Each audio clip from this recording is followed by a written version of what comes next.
Alright, I am trying to figure out if this engine is turning over. I'm doing it by myself, so I was just going to crank it.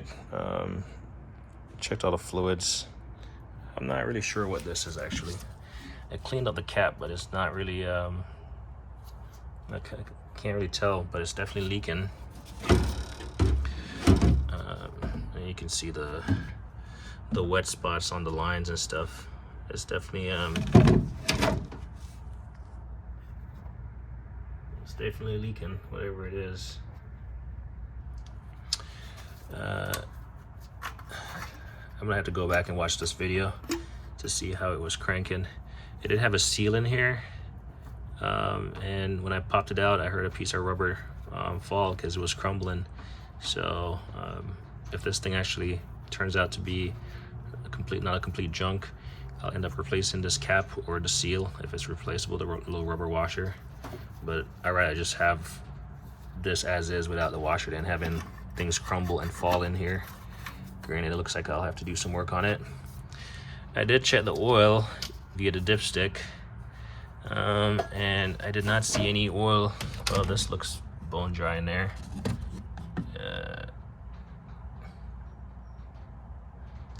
So I did not see any oil. Well, I did see oil on the dipstick, in fact. So backstory on this is a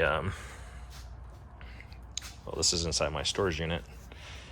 That's a mess. I gotta organize it. These are all the blow molded cases I brought back. That one is full. That one is partially full with some moving blankets. It's about halfway here. But this here is a pretty beat up CHEVY 2500, actually. When I got it back, I power washed it.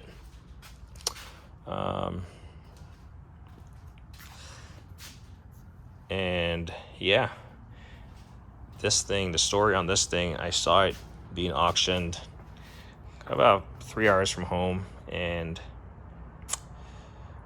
I really didn't need it, but I got ambitious, and I think it was sitting at like, I don't know, like 25 bidders or something. And it was like, I don't know, I think I got outbid at $1,100. And I was like, well, I guess I have no idea what's going on with this thing. And then maybe a month later, I got an email from the auction company saying I had a second chance at taking the offer. And they got it, the initial bid was $1,100 and mine was like $1,050 or something. So I ended up picking up this for $1,050. This thing weighs about 7,800 pounds. It's a long bed. About 7,800 pounds. Where's this thing at? Yeah, gross speckle weight rating 7,200 pounds is what it's on the sticker. This door is messed up. So yeah, I don't have a trailer. Well, I have an enclosed trailer. I don't have an open flat trailer. So I ended up finding a guy on Facebook Marketplace, rented his trailer and went for it. And yeah, I saw it and I was like, wow, it's in pretty rough shape as far as the paint, but that's all cosmetic, right? Spoke to the lady who did the paperwork, and she said something about fuel. That's all she said. Fuel.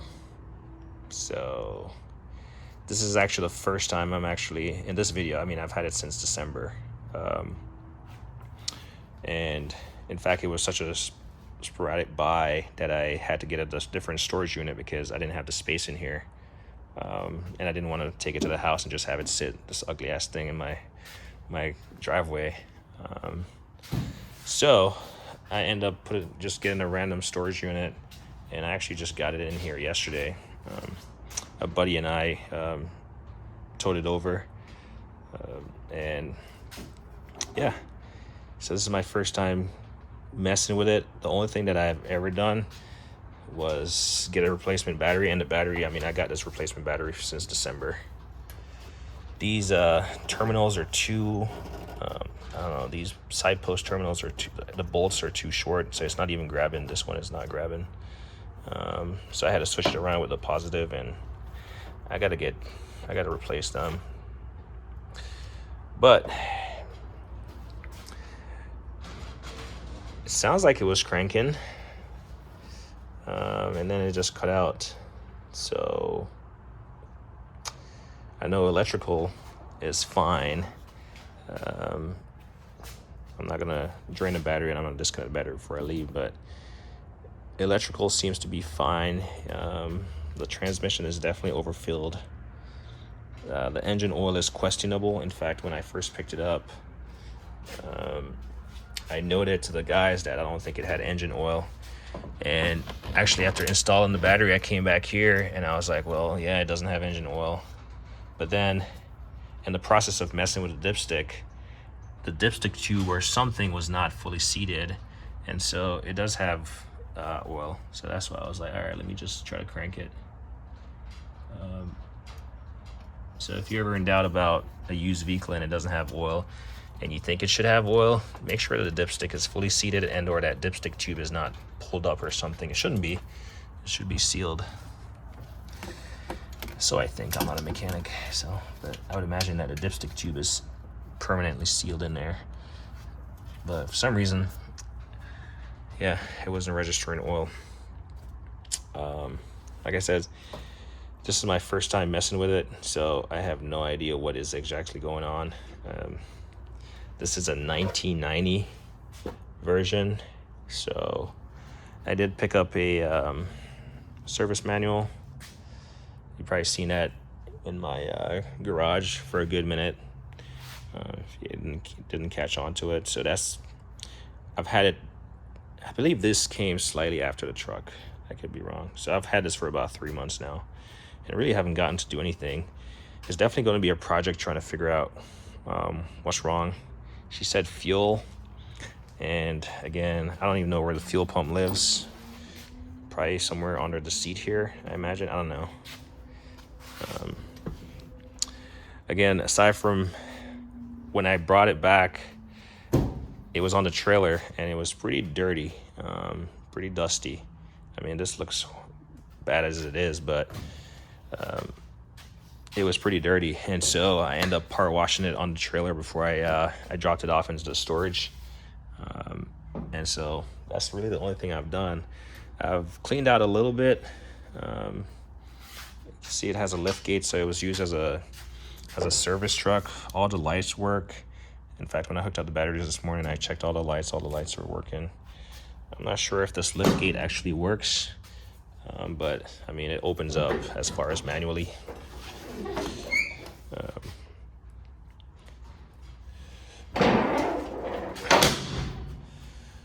This is all the stuff I took out of it. It has some oil. I'm not sure if this is the oil for that little thing. I was curious what it is. This flashlight that just self-charges, but it's clearly not plugged in. Seems like a pretty decent flashlight. This is for my forklift. Those are all the straps that I use to transport it.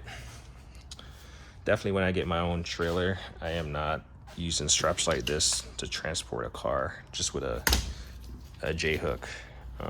That's just not my style as far as security or securing stuff. This thing is really heavy. I know I'm all over the place because I don't know anything about this thing. I really like this. This bed is huge. I don't know how long it is. Probably like almost 10 foot with the gate extension. And it has a super nice box. Most boxes, they come over the edge. But this box is huge. It's a ProTech, Nashville, Vancouver, USA. That's what it says on there. Pretty nice box. Seems like if this thing checks out, or even if it doesn't check out, I'm gonna keep this box.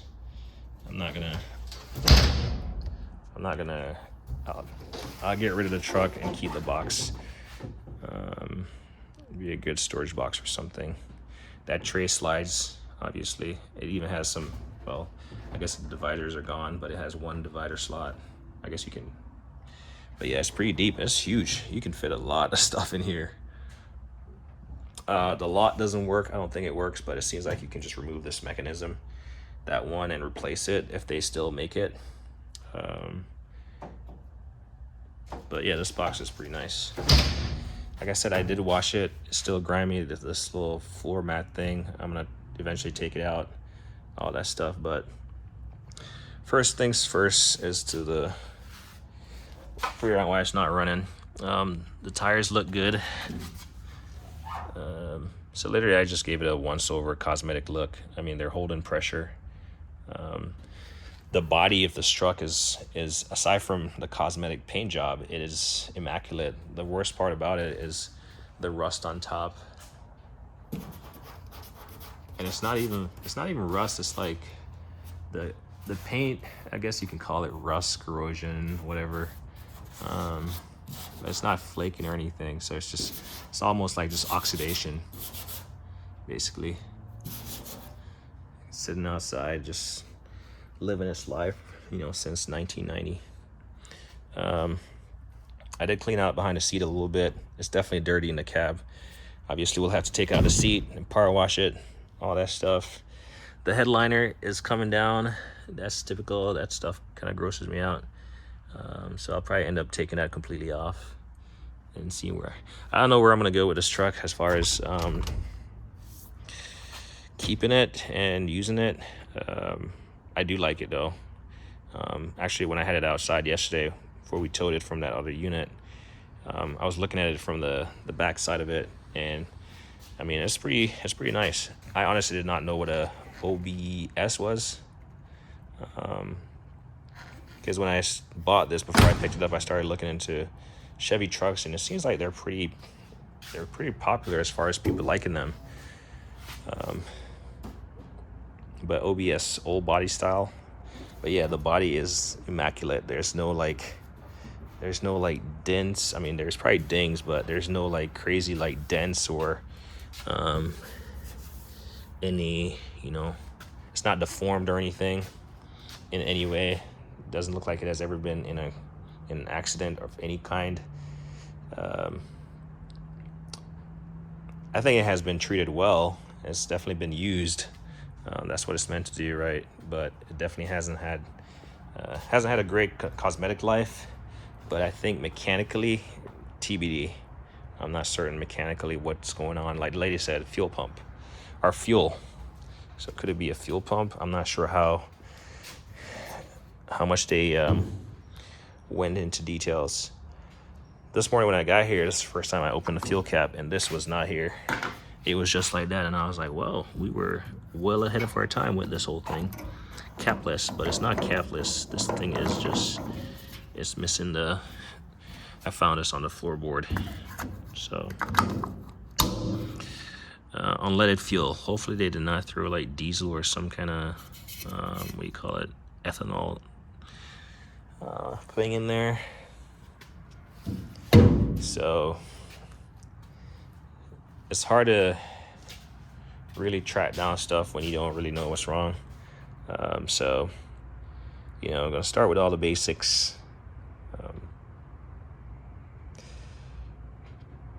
All the basics of checking out an engine or just checking out why is something not running. They did mention fuel, so I might just like, you know, find where the fuel pump is and see if that is how that is doing. Never messed with a fuel pump before, but pretty sure I can figure it out. But yeah, this thing is built like a tank.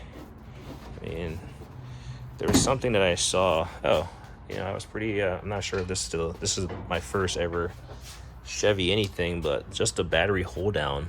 Like they just have a lip right there, and it just clamps onto the lip of the battery. Instead of that annoying like battery hold down clamp, this thing is not going anywhere. So stuff like that, this thing is built like a tank. Like this, I mean, these springs, you got those little gas strut that they fail all the time. I mean, the gas struts on the toolboxes failed. These springs, I guarantee you, will never fail. Unless they break. But yeah, that's what I'm tinkering with all morning. Just the battery, that little silly connector. So I'm probably gonna take the manuals home and start doing a little bit more reading and a little bit more YouTube research and whatever. But I'm curious to know where the fuel pump is. The fuel tank is right there. It's right below. It's a pretty big fuel tank also. So one thing about stuff like this, the way it's built, like, you know, it's built very roomy. So even to take the seats out, I can see the 2 bolts on this side, and there's probably 2 more on the next side to get it. Obviously, so working in it here, what's been going on in here? Forklift, I haven't really looked at it. I got a new battery for it because it was also reported as like cranking and then dying. I need to get a propane cylinder or LPG cylinder for this thing, but it also can also run off gasoline. So we'll see what's going on with this eventually,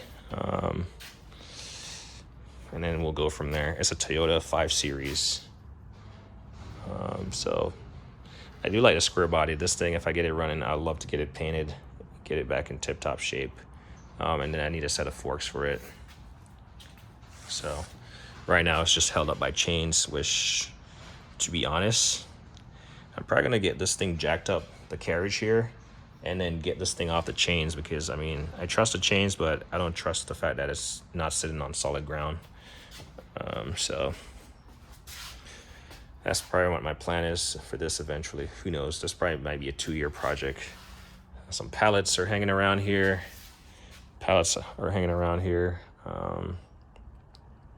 Nothing crazy. This thing works. I just need to get it cleaned up. The only thing that's missing is the cap. So, and it's dirty. I need to wash it. And then do an oil change. I ran it briefly, but you're not supposed to run it without water going through it anyway. So I just made sure it starts up, but I need to get it washed. My jack will come in handy for these big projects. This is a, yeah, it's a 10-ton. I don't know why I was thinking it was a 20 for a second. 10-ton jack. But yeah, TBD on the forklift, see where that's at. I need to get a different manual. This is just purely hydraulics and stuff. Lawnmower works. Brought my Mueller tray over here, a couple of jacks, some hydraulic oil, jack stands. This compactor, I bought it. I got to do some work on the side of my house. And it says something about the fuel. Again, another fuel issue, but I guess, you know, whatever. But then I tried to diag it, and I pulled a cord, and the cord just snapped. So I got to get a new pull cord for that. A rigid table saw, that's working. But yeah, screens from the house that probably need to put up. But yeah, this thing is it's built like a tank. I'd love to get it running. And then the rest of that stuff on the shelves is all stuff I need to organize. All stuff that I don't really use all that often, but stuff that I have in my possession.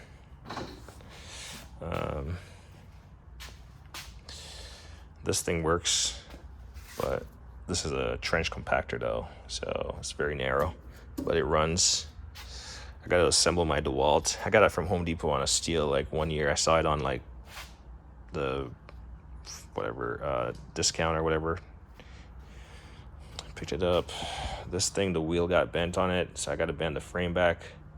So I'll be bending the frame on that and putting that wheel back, but it works.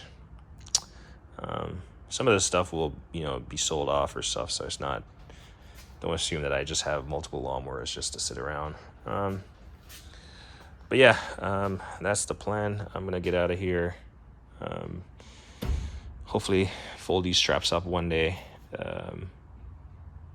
And yeah, I'll disconnect that battery. Go watch this video and see what's up. What else is here? Probably gonna leave my pack out over here. My all this stuff. I got this really cheap one here also.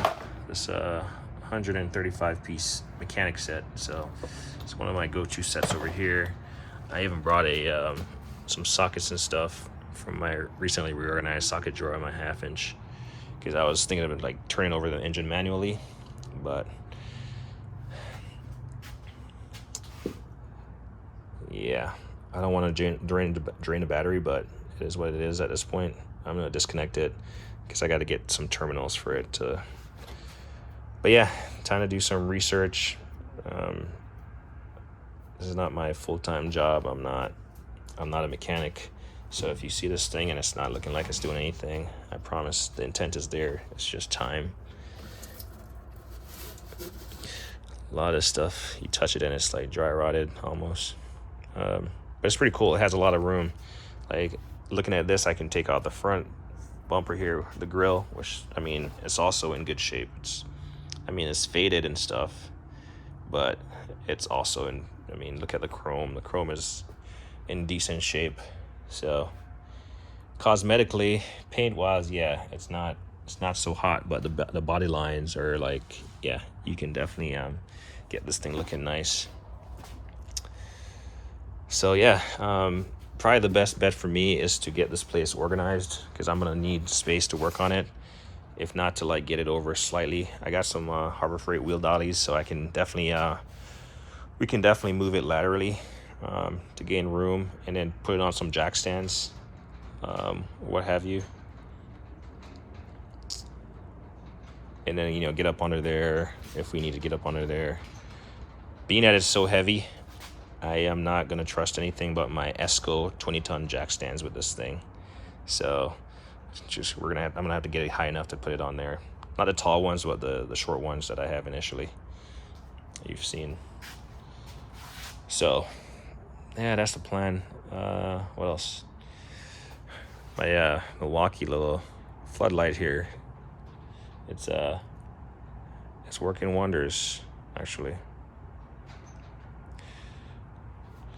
Got it plugged in, and yeah, I needed light. You can see that the lights are, I thought this had like 3 lights, but it only had 2 lights. So without these lights right here, I mean, I can show you, well, I can just flip them down, flip these lights down, and without any lights in here, it's pretty dark. Clearly I can open up the garage door, but I do like a sense of privacy, because for one, you're not supposed to be working, supposedly you're not supposed to be working in here. So and it's also windy outside. But yeah, this is projects.